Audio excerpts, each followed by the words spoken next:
الحمد لله وكفى والصلاة والسلام على من لا نبي بعده ولا رسول بعده ولا رسالة بعده أما بعد فأعوذ بالله من الشيطان الرجيم بسم الله الرحمن الرحیم۔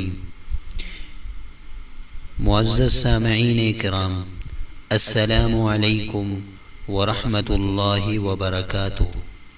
اب تمام حضرات کو میں الضحیٰ ٹی وی چینل میں دل کی گہرائیوں سے خوش آمدید کہتا ہوں اور درخواست کرتا ہوں کہ اگر آپ نئے ساتھی ہیں اور ابھی تک آپ نے ہمارے اس چینل کو سبسکرائب نہیں کیا تو پہلی فرصت میں آپ ہمارے اس چینل کو سبسکرائب کریں تاکہ ہماری ہر نئی آنے والی ویڈیو آپ تک آسانی کے ساتھ پہنچ جایا کرے۔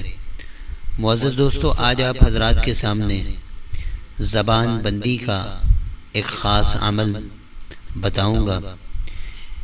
وہ خواتین و حضرات جو اپنے گھر میں یا دفتر میں یا کاروبار میں کسی بھی مقام میں کسی ایسے شخص کی وجہ سے اذیت میں مبتلا ہیں جو اپنی زبان کی وجہ سے ان کو تکلیف پہنچاتا ہے اور اذیت پہنچاتا ہے، تو اس سے کیسے بچا جا سکے، اس کے لیے کیا عمل اختیار کیا جائے جس کی وجہ سے وہ اس اذیت سے نکل آئے اور سکون اور راحت والی زندگی گزار سکے۔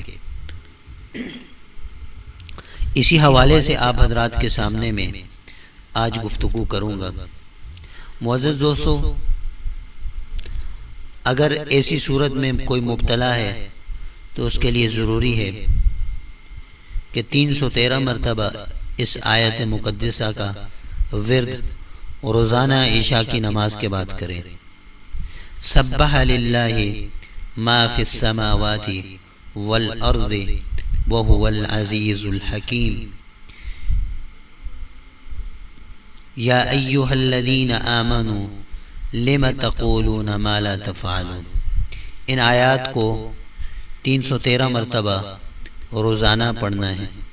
اللہ تعالیٰ ان آیات کی برکت سے جو بھی اپنی زبان کے ذریعے سے آپ کو تکلیف پہنچا رہا ہوگا، اللہ تعالیٰ اس کی زبان کو بند فرما دیں گے اور وہ اس تکلیف پہنچانے سے باز آ جائے گا اور آپ کو راحت اور خوشی نصیب ہوگی۔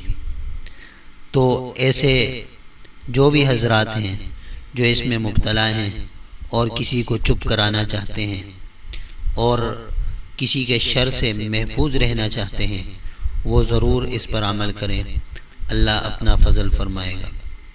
دیکھیے، زبان کا جو زخم ہوتا ہے وہ بہت ہی گہرے ہوتے ہیں، نہ ختم ہونے والے ہوتے ہیں۔ حدیث بلکہ ایک عربی کا مقولہ ہے، جراحت السنان لها التیام ولا یلتام ما جرح اللسان، جس کا مفہوم ہے کہ تلواروں کے، نیزوں کے، تیروں کے زخم تو بھر جاتے ہیں لیکن زبان سے زخمی کیا ہوا زخم نہیں بھرتا، برسوں تک اس کا اثر رہتا ہے۔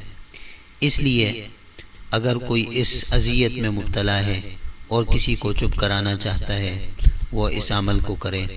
اللہ تعالی ہم سب کو ایک دوسرے کے شر سے محفوظ فرمائے اور راحت اور چین نصیب فرمائے۔ وآخر دعوانا ان الحمد للہ رب العالمین۔ السلام علیکم ورحمۃ اللہ وبرکاتہ۔